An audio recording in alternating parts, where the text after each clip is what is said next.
Ok mon gars, le vrai problème avec le looks maxing, c'est que ça te rendra plus beau, mais que paradoxalement, tu auras encore moins confiance en toi qu'avant. Pour comprendre ça, c'est hyper simple. Imagine juste le mec de ta classe, de ton lycée, qui a le plus confiance en lui. Le mec qui est pote avec toute la terre et le mec où tu sais très bien que les meufs parlent de lui le soir sur leur groupe Snap. Au final, je pense que tu seras d'accord avec moi, mais les mecs comme ça, les mecs les plus confiants, c'est jamais ceux qui connaissent exactement l'angle de leur Cantal Tilt. Parce que le problème, c'est qu'on te pousse à faire une fixette sur des détails géométriques de ton visage, alors que la vraie recette de la vraie confiance en soi, ça a jamais été des trucs comme ça. Donc la recette pour une confiance en soi profonde, c'est exactement ce dont on va parler dans cette vidéo. Et t'inquiète, à la fin, frérot, t'auras pas besoin de te cogner le visage avec un marteau ou de commander des peptides sur un canal Telegram un peu douteux. Pour illustrer ça, les gars, faut que je vous raconte une histoire qui s'est passée en 2018, frérot. C'était il y a tellement longtemps.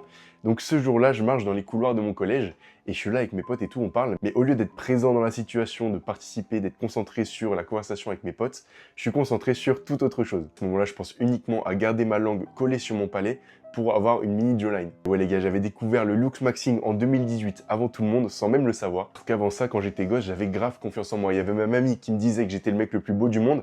Quand j'étais en primaire, frérot, j'avais 4 amoureuses en même temps. C'était tellement le prime. Ramener cette époque où la polygamie c'était autorisé, les gars. Mais bon, justement, quand j'étais au collège, j'ai vite compris que mon prime était derrière moi. Et je pense que c'est une histoire qui arrivait à pas mal de gens. Genre au collège, frérot, tu commences à être affamé. Cette meuf de ta classe que tu trouves plutôt jolie, tu vois, mais à ce moment-là, vu que t'as grave pas de couilles, tu vas demander à tes potes d'aller prendre la température pour toi. Donc tes potes, ces gros golemons, ils vont voir cette meuf et ils lui disent ouais, moi je trouve t'irais grave bien avec Raphaël et tout. Histoire de voir un peu sa réaction, de voir si elle est intéressée. Sauf que là, la meuf, réflexe vomitif, elle est tellement pas attirée par toi que la simple idée de vous associer ensemble, ça le fait Du coup, mon gars, force à toi si ça t'est déjà arrivé. Mais du coup, quand tes potes ils te racontent ça, t'es un peu sous le choc. Que pour la première fois, t'es confronté au vrai regard du marché et pas juste au regard de ta mamie. Et gros, c'est à ce moment-là que tu réalises que le monde il est méchant si t'es pas naturellement beau gosse. Et encore une fois, cette période du collège où t'as la dalle mais que tu gères pas de meuf, en fait ça va cultiver chez toi un manque de confiance en soi et des complexes. Du coup, un soir random comme ça, t'es posé dans ton lit, t'as donné des réflexes vomitifs à au moins 20 meufs dans la journée et tu te poses sur ton tel. Et c'est à ce moment-là que tu tombes sur un extrait de live de Clavicular. Donc Clavicular, ce mec hyper beau gosse qui est toujours en live avec plein de meufs hyper fraîches,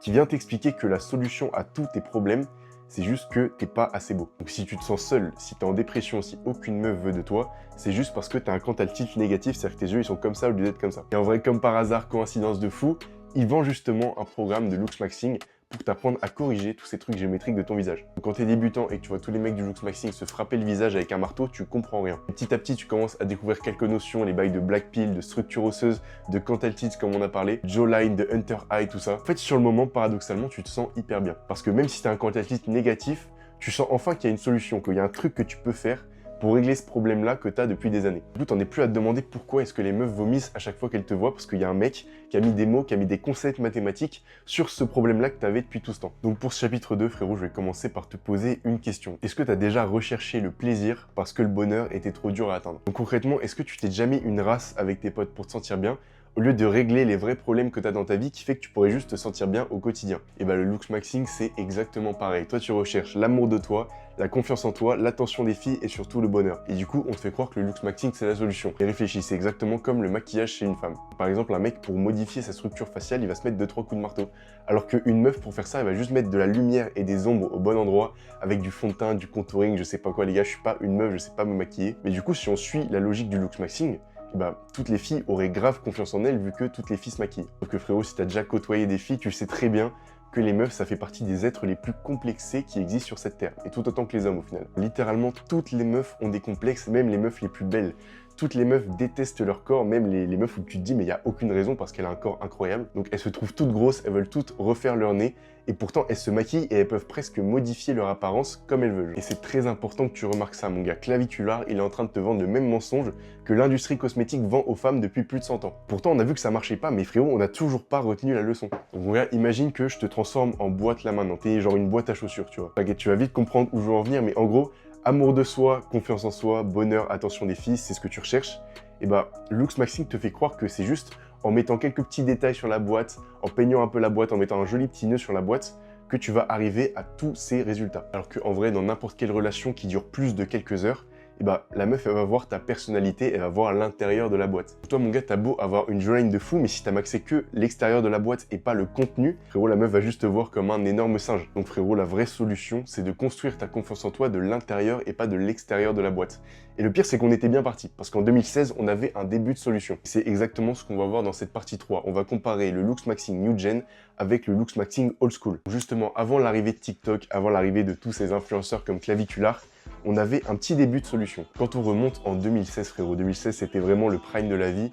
Et les conseils pour se développer qui étaient donnés sur internet, c'était quoi? C'était de faire de la muscu. Donc devenir plus massif ou même juste faire un sport. Concrètement, on s'en fout parce que le principal, c'était qu'en 2016, on te poussait à faire un putain de truc de ton corps. On avait cette mentalité de ok, t'as des complexes, mais tu peux charbonner pour les changer. La différence avec le looks maxing du visage, c'est que frérot, aller au sport, c'est bien plus un accomplissement que juste se frapper le visage avec un marteau. Ça, frérot, n'importe quel gosse peut le faire devant son PC. Il prend une gourde comme ça et il se frappe le visage. Alors que frérot, construire un physique dont t'es fier, ça requiert beaucoup plus de discipline. Il faut que tu trouves le temps dans la journée. Peut-être tu te lèves le matin, il fait encore nuit, et toi tu vas faire ta séance de sport parce que sinon t'as pas le temps de la caler dans ta journée. Peut-être t'es dans ta salle et t'es fatigué, t'as qu'une seule envie, c'est de rentrer, mais tu sais que tu dois soulever ce poids parce que sinon tes complexes vont revenir. Tout ça pour dire qu'en 2016, on avait compris que la muscu, c'est une manière saine de se développer en profondeur. Pareil mon gars, en 2016, on te poussait grave à améliorer ton style vestimentaire. Tu vas me dire, ouais mais aujourd'hui aussi on te pousse à améliorer ton style vestimentaire.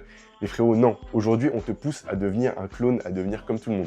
On te pousse à avoir le jogging gris qui tombe bien sur la paire, avec le logo brodé sur la poche arrière et tout. Concrètement, aujourd'hui, c'est très rare de voir quelqu'un qui se démarque par son style vestimentaire. Alors que justement, mon gars, sur la décennie 2010-2020, est-ce que tu te rappelles de Disney Channel? Disney Channel, frérot, il y avait que des séries hyper clichés dans des lycées américains. En gros, t'arrives dans ce lycée américain et la première chose qu'on te dit, c'est choisis ton camp. Est-ce que tu vas dans le groupe des gothiques? Est-ce que tu vas dans le groupe des nerds? Est-ce que tu vas dans le groupe des geeks? Des gens populaires, des sportifs. En fait, tu remarques que dans chacun de ces groupes, il y avait des gens cool. Et en fait, c'est des gens qui, malgré tout, n'avaient pas le même style vestimentaire. Donc, on va voir dans la partie d'après comment maxer tout ça. Mais surtout, le dernier truc à retirer de cette décennie 2010-2020, c'est que c'était le prime des animés. Et là, frérot, tu vas me dire, mais aucun rapport. C'est quoi le rapport avec les animés? Frérot, tout le monde connaît Naruto et One Piece. On a tous été inspirés. Et c'est quoi le point commun entre les deux? Genre, je te laisse réfléchir 2 secondes. Mais en gros, le point commun, c'est que ces deux mecs, ils partent de rien. Et depuis tout petit, ils ont un objectif en tête, que ce soit trouver le One Piece ou devenir Hokage. C'est le truc qui va régir tous les choix de leur vie. C'est le truc auquel ils vont penser tous les jours. Épisode 1, épisode 2, jusqu'à l'épisode 1000 si tu veux, frérot. À tous les épisodes, ils répètent que ils ont qu'un truc en tête, c'est de devenir Hokage ou de trouver le One Piece. Donc mon gars, dans la partie d'après, tu verras où je vais en venir. Mais en gros, à cette période-là, on était vraiment à 2 doigts de découvrir la vraie manière de se développer en profondeur et de faire ça correctement. Sauf que mon gars, il y a le confinement et il y a TikTok qui sont passés par là et on doit tout recommencer à zéro. Donc mon gars, partie 4. Et par rapport à ce qu'on vient de voir dans la partie 3, j'ai créé mon propre protocole, pas de looks maxing, mais de life maxing. Pour faire ça, mon gars, il y a juste 4 piliers, 4 ingrédients qui font que tu auras tout ce que tu recherches depuis le début. Donc mon gars, amour de soi, confiance en soi, bonheur, et on n'oublie pas l'attention des meufs parce qu'on est complètement affamé. Donc mon gars, le premier pilier de mon protocole de looks maxing, ça va être la muscu. Donc mon gars, que ce soit prendre du muscle ou perdre du gras, frérot, aimer ton corps sera hyper important.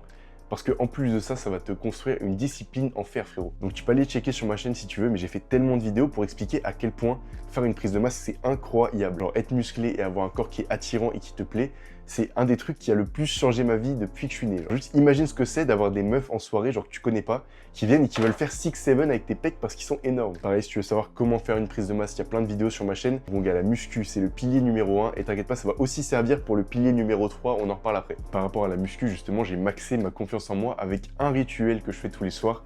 Depuis que je vais à la salle et que je vois mes résultats, je me brosse les dents torse nu devant mon miroir. Et en gros, ça fait que tous les soirs, je m'endors en ayant des pensées positives. Je m'endors où en gros, mes dernières pensées, c'est quoi? C'est putain, mais j'ai un vrai physique, tu vois. Putain, je suis content de ce à quoi je ressemble. Donc faire ça tous les jours sur plusieurs années, ça a grave contribué à ma confiance en moi. Donc maintenant, frérot, le deuxième pilier, je pense que c'est celui sur lequel on va passer le moins de temps parce que c'est le plus évident, c'est de maxer ta santé. Mange sainement, dors bien, fais pas trop de mauvaises habitudes de con qui peuvent détruire ta santé, genre fumer, boire et tout. Enfin, évidemment que ça va t'arriver, tu vois. Tu commences à tomber dans l'excès et surtout, si tu commences à les utiliser pour fuir tes responsabilités et tes vrais problèmes, c'est là où tu te dis qu'ok, là c'est trop, tu vois. Évidemment, je suis le premier à dire qu'une bonne cuite de temps en temps avec tes potes, ça fait pas de mal. Et un autre avantage de ça, c'est que par extension, le fait de bien manger, bien dormir et pas faire des trucs de con avec ta santé, mais tu auras naturellement une plus belle peau, un plus beau visage, donc au final, c'est gagnant-gagnant. Maintenant, mon gars, pilier 3, le style vestimentaire. Comment choisir ton style vestimentaire? Comment te créer ton propre style à toi, comme si tu étais en 2016, frérot? Pour savoir ça, il va falloir que tu te crées une garde-robe où à chaque fois que tu mets un outfit, t'as zéro pensée négative sur l'outfit. Tu vois, ce jour où tu sors de chez toi avec un outfit que tu kiffes de malade et tu dis ok, mais là frérot, ça va être une bonne journée, je peux aller faire n'importe quoi. Là, mon gars, il faut tout simplement que ce soit comme ça tous les jours. Alors qu'à l'inverse, il y a des jours où tu vas dire ouais, mais là peut-être mon t-shirt il est un peu trop petit, peut-être que là mon pantalon il est un peu trop court, je sais pas quoi. Ah ouais, mais est-ce que la couleur de mon haut elle va vraiment avec la couleur de mon pantalon? Enfin, tu vois, dès que tu as une seule pensée négative sur ta tenue, c'est que c'est pas bon et qu'il faut changer un truc.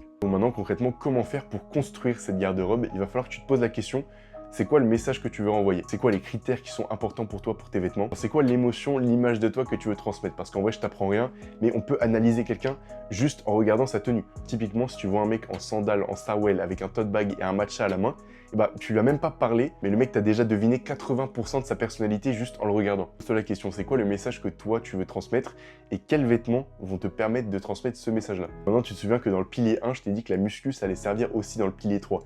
Et c'est la vérité, frérot. Tu prends n'importe quel outfit, tu mets un mec musclé dedans et un mec skinny dedans, ou un mec gros dedans, et bah frérot, l'outfit, il aura l'air bien meilleur sur le mec musclé. Parce qu'en fait, juste en étant musclé, tu t'habilles 20% mieux, juste sans rien faire. Et tu sais quoi, je vais juste me prendre un exemple tout con. J'ai un t-shirt noir basique, un jeans noir basique. Mais en fait, quand je suis debout, vu que je suis musclé, genre vu qu'on voit que je vais à la salle, l'outfit, il est automatiquement meilleur. Imagine un mec soit hyper skinny, soit un mec un peu en surpoids dans la même tenue, bah ça rendra pas du tout pareil. Donc maintenant, frérot, le quatrième pilier, ça va être d'avoir un objectif. C'est exactement pour ça que je t'ai parlé d'animé tout à l'heure. Perso, j'ai vraiment beaucoup saigné Naruto, parce que c'est vraiment mon animé préféré, tu vois. Juste un mec, à la base, c'est une grosse merde, et il a un objectif, frérot. Il fait que répéter que son objectif, c'est devenir Hokage. Donc petit à petit, il charbonne, il croit dur comme fer au fait qu'il va le devenir. Ça, malgré le fait que Naruto, il se faisait harceler, tu vois. C'est une énergie qui est hyper attirante parce qu'il a quand même réussi à attirer des amis à lui. Et surtout, c'est complètement à part, mais même quand c'était une grosse merde, il y avait Hinata qui était sur lui, frérot. Hinata, l'énorme frappe atomique.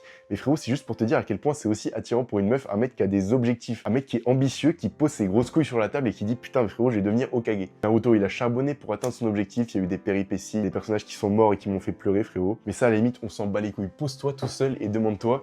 C'est quoi ton One Piece? C'est quoi l'équivalent pour toi de devenir Hokage? Quoi la chose que tu désires le plus et qui pourrait devenir l'objectif ultime de ta vie? Mon gars, une fois que tu auras ça, tu vas te mettre à charbonner. Et en fait, au fur et à mesure que tu vas stacker des petites victoires, tu vois, tu vas te dire putain, mais en fait, quand je veux un truc, je l'obtiens. Quand je pose mes couches sur la table et que j'ai envie d'avoir un truc, bah je l'obtiens. Frérot, ce genre d'énergie, ce genre de charbonneur, c'est exactement ce que je veux sur ma chaîne, frérot. Mon objectif du moment, c'est d'avoir 500 abonnés, de réunir 500 putains de charbonneurs. Donc, road to 500 abonnés, frérot, on va aller chercher nos putains d'objectifs ensemble. Et en fait, tout ce charbon, ça va tellement changer ta perception de toi-même. Imagine la confiance en toi que tu aurais si ton rêve, c'était devenir champion UFC, que tu charbonnes tous les jours, et que hier, tu as gagné ton premier combat amateur. Est-ce que tu n'aurais pas hyper confiance en toi de voir que c'est tes premières petites victoires qui s'enchaînent, que c'est le début d'une longue série de victoires vers ton objectif? Pareil, comment est-ce que tu parlerais à la meuf que tu trouves fraîche si ton objectif ultime c'est devenir millionnaire et que genre hier, tu as fait 200 balles avec ton premier business que tu as construit toi-même? Imagine comment tu serais heureux si ton objectif c'était d'être musclé, d'aimer ton corps, si un jour, après 2 mois de charbon, frérot, tu vois tes premiers pecs se dessiner. Genre pour la première fois, tu vois ta veine sur le biceps. Est-ce qu'on voit la mienne? Ouais. Voilà mon gars, focus-toi sur ces 4 putains de piliers pour construire ta vraie confiance en toi, améliorer ta boîte de l'intérieur. Bon après frérot, si tu veux continuer à croire que frapper ton visage avec un marteau, ça t'amènera là où tu voudras, bah frérot, libre à toi, et juste dommage que j'ai pas réussi à te convaincre. Pour les autres, j'espère que ça vous aura aidé, j'espère de tout mon cœur que vous réussirez dans vos objectifs. Donc avant de partir mon gars, tu peux soit mettre un commentaire, soit venir m'envoyer un message sur mon Insta qui est en description. C'est vraiment un plaisir de te répondre si t'as des questions. Et pareil, j'ai une chaîne secondaire où je poste des vidéos purement en format podcast. Frérot, il y aura sûrement un des sujets qui va t'intéresser, donc je te conseille d'aller checker. Voilà frérot, oublie pas, l'objectif c'est les 500 abonnés, merci d'être resté jusqu'au bout, et gros bisous.